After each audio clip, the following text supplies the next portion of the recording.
to work out and get away from the rest of the world. So that first impression and any design elements there is very important. It does get a sense sometimes that kind of every studio sort of looks the same. It's important to stand out and it's important to have that sense of arrival and just something that leaves a bit of an impression. You notice it when a club hasn't made any effort. You don't necessarily have to fork out for the most expensive furniture and fittings.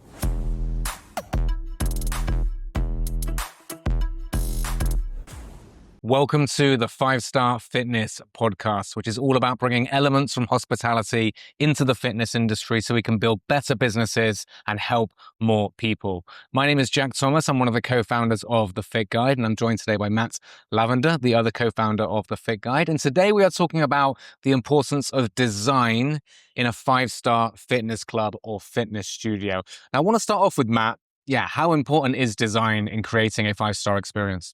Incredibly important, because I think it's really that first emotional impression that somebody gets. You know, when they walk in the door, they look around, they see the light fittings, the design, the furniture, and it really sets the tone for the stay as well.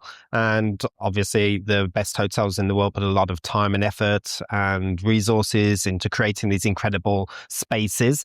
I think not just in terms of how it looks, but also in terms of maybe the layout as well and how you move around the space, I think is really important as well. So yeah, it's incredibly important. And coming from hospitality, where I'm sure you've seen some incredibly designed hotels and restaurants, you've obviously visited many studios over the last few years since we launched The Fit Guide. What's been kind of your first impressions as to how we design our facilities and how does that compare to hospitality? I think that we've seen some really impressive gyms over the course of the few years that we've done it. And, you know, I've had the pleasure of visiting quite a few myself.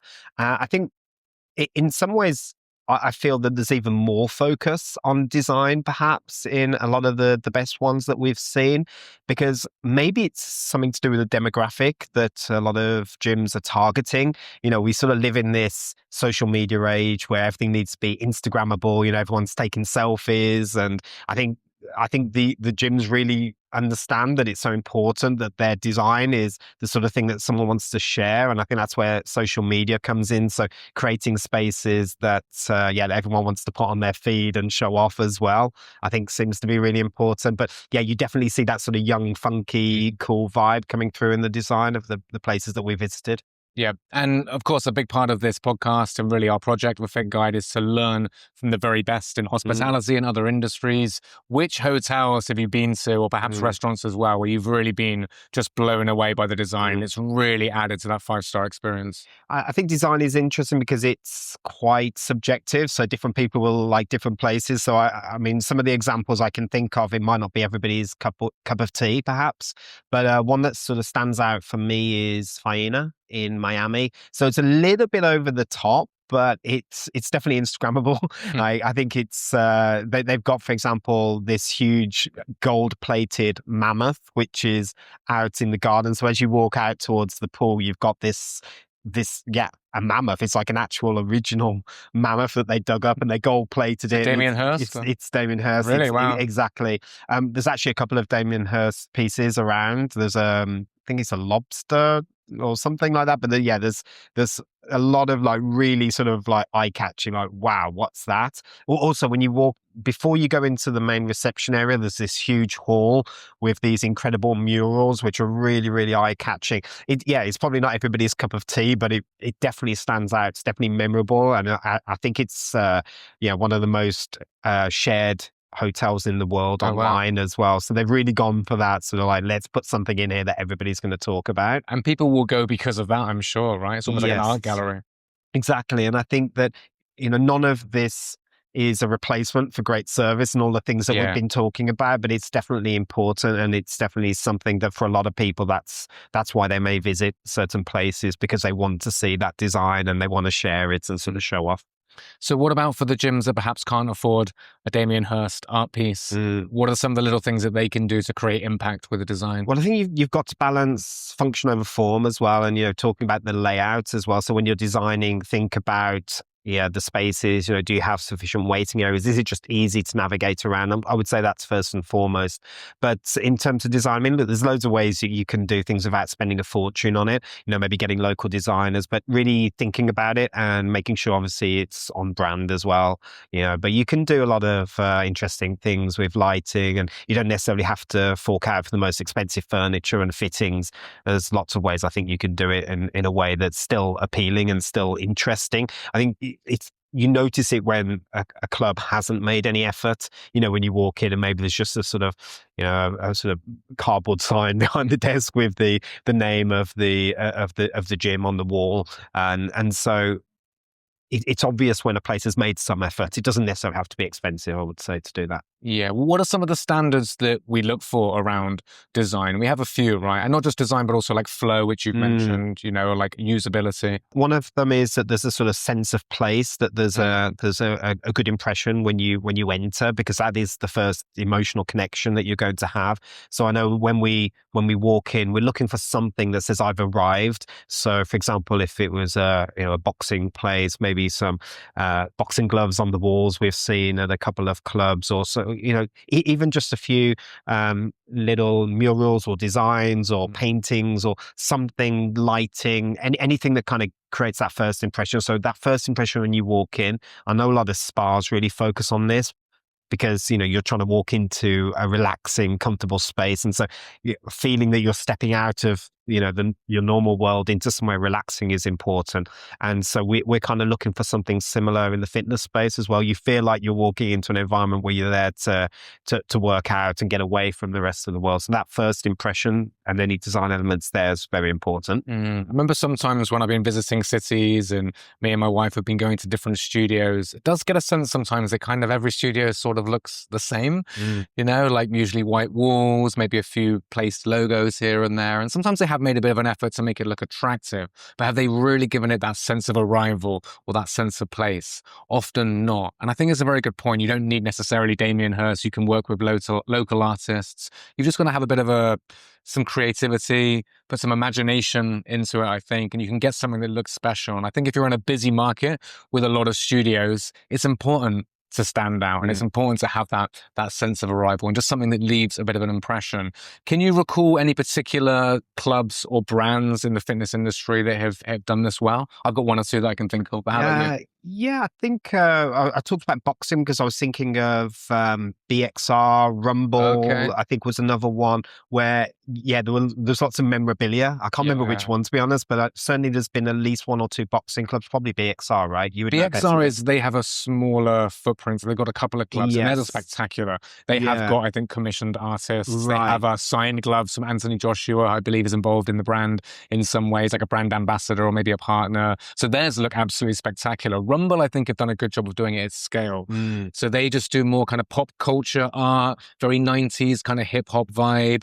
We interviewed, of course, Andy Stern, who was one of the co-creators of Rumble, and he talked about that and how they do that. And for me, that's probably the leading brand, I would say, in boutique fitness that really gives that wow factor. And again, it's not particularly expensive. They're not original pieces, I don't believe. They could even just be prints, but it looks really cool. And then they have the kind of the character.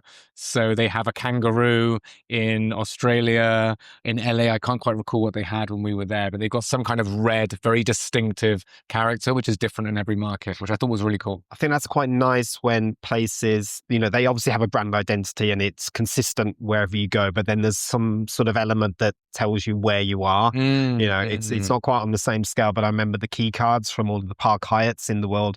Every key card looked the same in terms of the design. They were always black and white, but it was a picture of a monument or a famous building in that city. And so something that gives it a little bit of uniqueness. There was another one, I've not been there, but it kind of, I remember looking at the report and then looking at the website and the design. It looks really fun. Again, not my cup of tea, but Bay Pop Pilates, because it was all pink. It's all very girly, very feminine, in the sort of traditional sense. And, they've really tried to make that really fun with the color scheme and everything.